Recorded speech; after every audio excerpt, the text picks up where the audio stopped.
NCERT geography. तो ये section उतना ही ज़्यादा इम्पोर्टेंट है जितना कि बाकी और सब्जेक्ट। और अगर आप किसी भी कॉम्पिटिटिव एग्ज़ाम की प्रिपरेशन कर रहे हैं तो इस सेक्शन को आप छोड़ नहीं सकते हैं। तो वैसे बोला जाता है कि अगर आपका बेस अगर वीक है तो आपको 6th स्टैंडर्ड से लेकर 12th स्टैंडर्ड तक जितने भी NCERT हैं सारे सब्जेक्ट को कवर करने चाहिए। तो आज हम शुरू कर रहे हैं ज्योग्राफी। इसी तरह हम शुरू करेंगे फिर पॉलिटी, इकोनॉमी, हिस्ट्री, बाकी सब्जेक्ट। तो यहाँ पे 6th क्लास का ये जो NCERT है इसमें जो मोस्ट इम्पोर्टेंट पॉइंट्स या मोस्ट इम्पोर्टेंट टॉपिक्स है वो हम कवर करेंगे ताकि हमारा एग्ज़ाम पॉइंट ऑफ व्यू से कुछ कंटेंट छूट ना जाए। और अगर 6th स्टैंडर्ड का हम लोग चैप्टर बाय चैप्टर देखेंगे और जब ये पूरा 6th स्टैंडर्ड बुक जो है वो कंप्लीट हो जाएगा उसके बाद हम शुरू करेंगे 7th स्टैंडर्ड्स। यहाँ पे आपको अच्छा से लिखा हुआ है सब चीज़ A to Z। इस चैप्टर में आपको याद ज़्यादा कुछ करना नहीं है, बस समझना है और चीज़ें को रिवाइज कर लेना है। तो चलिए शुरू करते हैं। यहाँ पे कंटेंट्स दिया हुआ जैसे कि अर्थ आवर हैबिटाट पहला, और दूसरा दिया हुआ है ग्लोब, लैटिट्यूड्स एंड लॉन्गिट्यूड्स। तो हम एक एक टॉपिक को डिटेल जब वहाँ पे पहुँचेंगे तब डिटेल्स में देखेंगे कि लैटिट्यूड्स क्या होता है, लॉन्गिट्यूड्स क्या होता है, दोनों में क्या डिफरेंस है। फिर नेक्स्ट है motions of the earth, next है मैप्स, फिर major domains of the earth, फिर है major landforms on earth. Landforms कहने का मतलब है कि कहाँ पे प्लेचूज है, रिवर्स है, माउंटेन्स है। तो इन सब चीज़ों के बारे में देखेंगे। आज चूँकि पहला क्लास है इसका तो आज हम स्लोली स्टार्ट करेंगे और पहला हमारा जो टॉपिक है आज का वो है द अर्थ आवर हैबिटाट। तो चलिए बिना किसी देरी के शुरू करते हैं। द अर्थ आवर हैबिटाट यहाँ पे इस टाइप से आपको प्रॉपर वे में दिया गया है। आपको जो याद करने होंगे वो मैं क्लास में ही बताता चलूँगा ताकि आपको ज़्यादा कोशिश करना है इसमें समझने की ओर। तो चलिए शुरू करते हैं। Our earth is part of the solar system which consist of various other objects like the sun, planets, asteroids, twinkling stars etcetera. तो जो हमारा अर्थ है वो सोलर सिस्टम का पार्ट है। और सोलर सिस्टम एक्चुअली होता क्या है, तो सोलर सिस्टम में वेरियस अदर ऑब्जेक्ट्स होते हैं जैसे कि sun, planets, asteroids, twinkling stars etcetera, यानी कि और भी। तो earth has all life supporting system which work in sync to make life possible on earth. तो अर्थ ही एक ऐसा प्लैनेट है जिसमें लाइफ पॉसिबल होता है और बाकी अदर जो प्लैनेट हैं वहाँ पे लाइफ पॉसिबल नहीं है।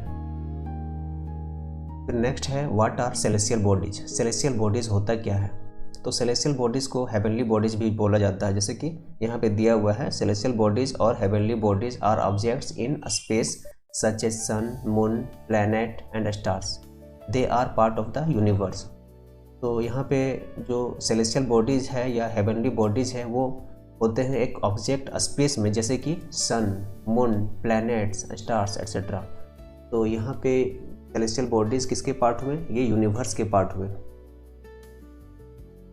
फिर stars like the sun are made up of very hot gases and they emit their own light and heat. तो जो स्टार, जो सन क्या है हमारा नियरेस्ट स्टार है, तो जो सन है वो बेसिकली अलग अलग गैसेस से मिलके बने होते हैं। मोस्टली इसमें हाइड्रोजन और हीलियम गैस पाया जाता है और सन से हमें हीट भी मिलता है और ये लाइट को इमिट करते हैं। फिर नेक्स्ट है twinkling stars are like the sun but we do not feel their heat और light as they are very far away from us. Twinkling star जब रात के समय जब हम लोग देखते हैं चमकता हुआ तारा तो वह सन की तरह ही चमकता है, बट उसमें जो हमें हीट मिलती है उससे या फिर लाइट, तो वो हम अर्थ से काफ़ी दूर होने के कारण उसका जो हीट है वो हम फील नहीं कर पाते हैं। नेक्स्ट है व्हाट आर कॉन्स्टेलेशंस। कॉन्स्टेलेशंस होता क्या है, there are groups of stars and they form different patterns. Actually जब रात के समय में जब आप देखेंगे तो बहुत सारे स्टार्स दिखाई देंगे आपको आकाश में। तो वहाँ पे कुछ स्टार्स आपस में मिलके ग्रुप बनाते हैं। तो जब ग्रुप बनाएंगे तो किसी न किसी का पैटर्न के रूप में सामने आएंगे, मतलब पैटर्न का फॉर्म लेंगे, उसी को बोला जाता है कॉन्स्टेलेशन। उर्सा मेजर और big Bear is one such example of constellation. तो यहाँ पे जो कॉन्स्टेलेशन का एक एग्जांपल दिया है वो उर्सा मेजर, उसी को बोलते हैं बिग बियर, यानी कि बड़ा भालू। बड़ा भालू कहने का मतलब है जो कुछ स्टार हैं वो मिल के एक बड़ा भालू का शेप बना देते हैं, इसीलिए इसका नाम पड़ा उर्सा मेजर और big bear. One of the most recognisable constellation is Saptarishi. Saptarishi भी एक मोस्ट रिकॉग्नाइजेबल कॉन्स्टेलेशंस है। It is a group of 7 stars that forms part of the Ursa Major constellations. और सप्तऋषि, सप्त मतलब होता है 7, ऋषि मतलब सेक्स यानी कि साधु। तो it is a group of 7 star, यानी कि 7 स्टार का एक ग्रुप है और 7 स्टार का ग्रुप मिल के बनाता है सप्तऋषि। और ये किसका पार्ट है? उर्सा मेजर कॉन्स्टेलेशन का पार्ट है। We can locate the position of pole star with the help of Saptarishi constellations. और पोल स्टार का जो पोजीशन है उसको हम पता कर सकते हैं सप्तऋषि कॉन्स्टेलेशन की मदद से। नेक्स्ट है what are the planets. The word planets came from the Greek word planetai which means wanderer. जो प्लैनेट का जो वर्ड है वो ग्रीक वर्ड से आया है प्लैनेटाई, उसका मतलब होता है वंडरर, मतलब कि घूमना। These are the celestial bodies that don't emit heat and light. ये भी एक सेलेस्टियल बॉडीज है प्लैनेट, लेकिन ये अपना हीट और लाइट को इमिट नहीं करता है। यानी कि अगर हम जैसे कि मरकरी को देखें या फिर अर्थ को ही देख लेते हैं, तो वह अगर हम फॉर एग्जांपल चांद से अगर अर्थ को हम देखेंगे तो लगेगा कि वो लाइट और हीट इमिट कर रहा है, बट एक्चुअली वो लाइट और हीट को इमिट नहीं करता है, वो ड्यू टू सन के कारण ऐसे हमें फील होता है। फिर चलिए यहाँ पे है what is the solar system. Solar system क्या है? तो solar system the sun, 8 planets, satellites and some other celestial bodies known as asteroids and meteoroids constitute our solar system. तो सोलर सिस्टम में सन आ जाएंगे, 8 प्लैनेट्स आ जाते हैं, satellites, बहुत सारे satellites and some other celestial body जैसे कि asteroid, meteoroids, ये सारे मिलके एक सिस्टम फॉर्म करते हैं या एक फैमिली का ग्रुप लेते हैं, उसी को बोला जाता है सोलर सिस्टम। तो ये जो यहाँ पे सोलर सिस्टम के बारे में जो दिया हुआ है सन, 8 प्लैनेट, इन सब चीज़ों को अभी हम यहाँ पे नीचे देखने वाले हैं। जैसे कि पहला है the sun. It is made of extremely hot gases and it is the centre of our solar system. तो जो सन है वो एक्सट्रीमली हॉट गैसेस से बना होता है और सोलर सिस्टम के सेंटर में प्रेजेंट होता है ये। It act as pulling factor around which other planets and objects revolve.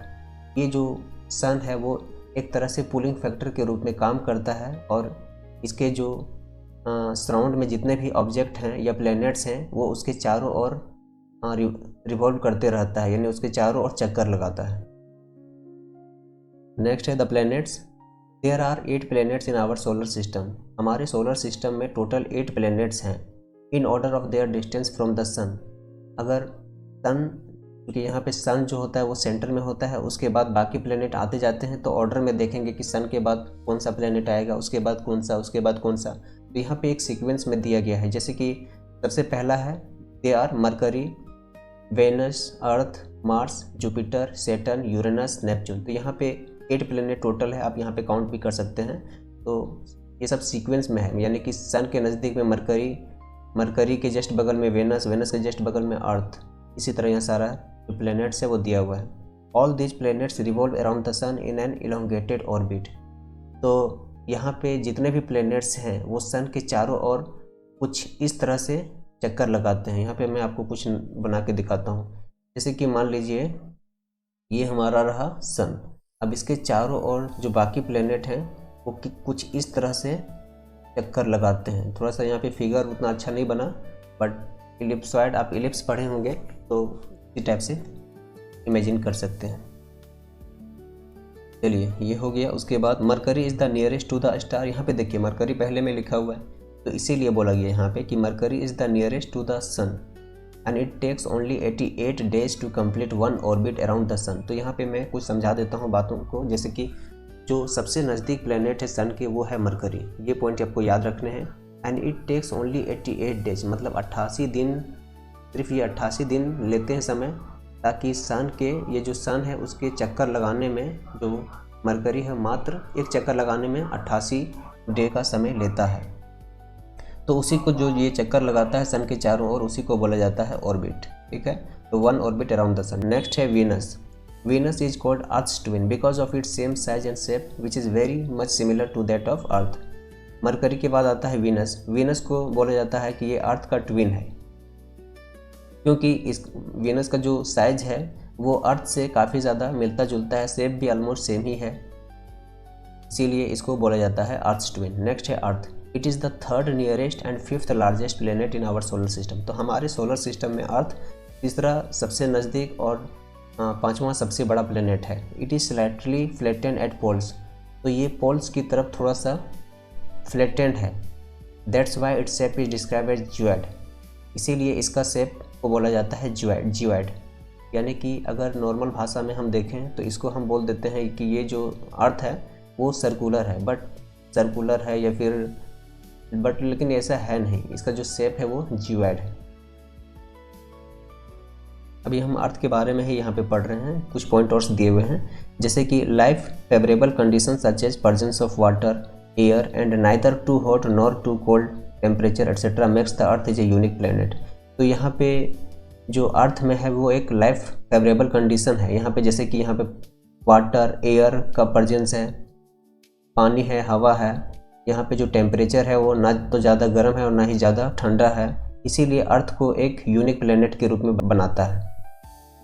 It is also called blue planet because it's 2/3 part is covered with water. और जो ये प्लेनेट है अर्थ प्लेनेट, उसको ब्लू प्लेनेट बोला जाता है। ब्लू यानी कि नीला। तो इसलिए बोला जाता है कि जब आप स्पेस से ये अर्थ प्लेनेट को जब देखेंगे तो आपको नीला कलर का दिखाई पड़ेगा, ठीक है। और यहाँ पे जो पानी है वो 2/3 यानी कि पूरे अर्थ का 2/3 part is covered with water, यानी कि 2/3 पार्ट यहाँ पे पानी से भरा हुआ है और बाकी जो 1/3 बच गया वो लैंड का पार्ट है। In earth has only one satellite the moon which is 3,84,400 kilometre away from the earth. और अर्थ में एक ही सैटेलाइट है जो कि है द मून, और आज से इसकी दूरी है 3,84,400 kilometre. Moon revolve around the earth in 27 days। It takes exactly the same time to complete one spin.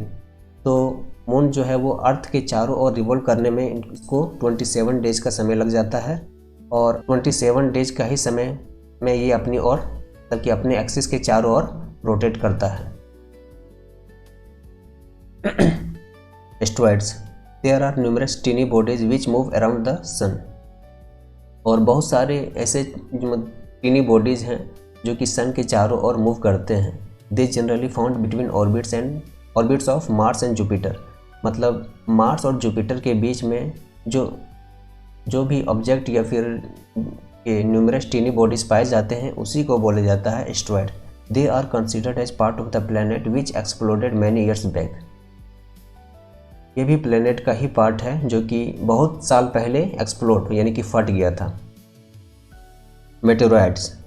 These are tiny rocks that move around the sun. ये टीनी रॉक्स हैं, सन के चारों ओर मूव करता है। Sometimes they come in contact with earth's atmosphere and due to the friction they get heated up and burn with a flash of light. तो ये जो है वो सन के चारों ओर चक्कर लगाता है। मतलब मैं बता चुका हूँ जितने भी प्लैनेट हैं, एस्ट्रॉइड हैं, मेटेरॉइड्स हैं, वो सन के चारों ओर चक्कर लगाता ही लगाता है। साथ में ये मेटेरॉइड्स के बारे में बोला जा रहा है कि ये एक बार अर्थ के एटमॉस्फेयर में कांटेक्ट में आए थे और फ्रिक्शन के चलते वो हीटअप हुए थे और जल गए थे। While meteor without being completely burn falls on earth and makes hollow. लेकिन ये जो मेटियोर है बिना कंप्लीट जले हुए वो वापस धरती के सरफेस पे गिर गए थे और उसको हॉलो यानी कि बड़ा सा गड्ढा क्रिएट कर दिया था। Galaxy. A Galaxy is a cluster of billions of star that look whitish. Galaxy क्या होता है? तो वहाँ पे बिलियंस ऑफ स्टार्स का जो क्लस्टर है उसी को बोला जाता है गैलेक्सी। वाइटिश कलर का दिखेगा।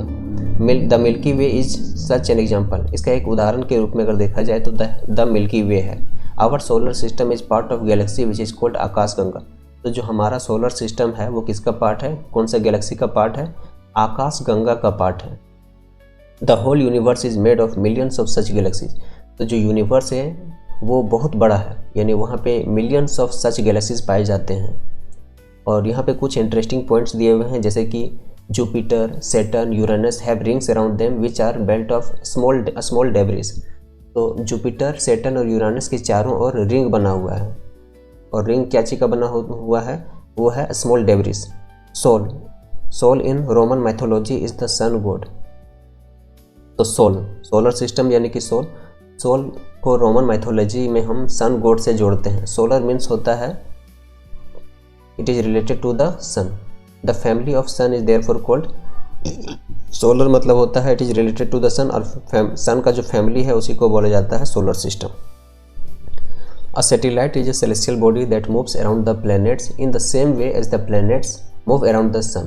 तो यहाँ पे सैटेलाइट क्या होता है, एक सेलेस्टियल बॉडी होता है जो कि प्लैनेट के चारों ओर मूव करता है इन द सेम वे, जिस तरह से प्लैनेट सन के चारों ओर मूव करता है। तो आई होप सैटेलाइट आप समझ में आ गया होगा।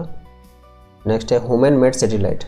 Human made satellite is an artificial body which is design by scientist to gather information about the universe और फॉर कम्युनिकेशन। तो ये सैटेलाइट जो हुआ वो नेचुरल सैटेलाइट है जो कि हमारा मून है, लेकिन यहाँ पे हम बात कर रहे हैं ह्यूमन मेड सैटेलाइट के बारे में जो कि आर्टिफिशियल बॉडी है जिसको ह्यूमन के द्वारा बनाया गया है। तो साइंटिस्ट के द्वारा इसको कुछ इस तरह से डिज़ाइन किया जाता है ताकि ये यूनिवर्स में, इन यूनिवर्स के चारों ओर चक्कर भी लगा सके और वहाँ पे जो भी इंफॉर्मेशन है उसको कलेक्ट कर सके, कम्युनिकेट कर सके।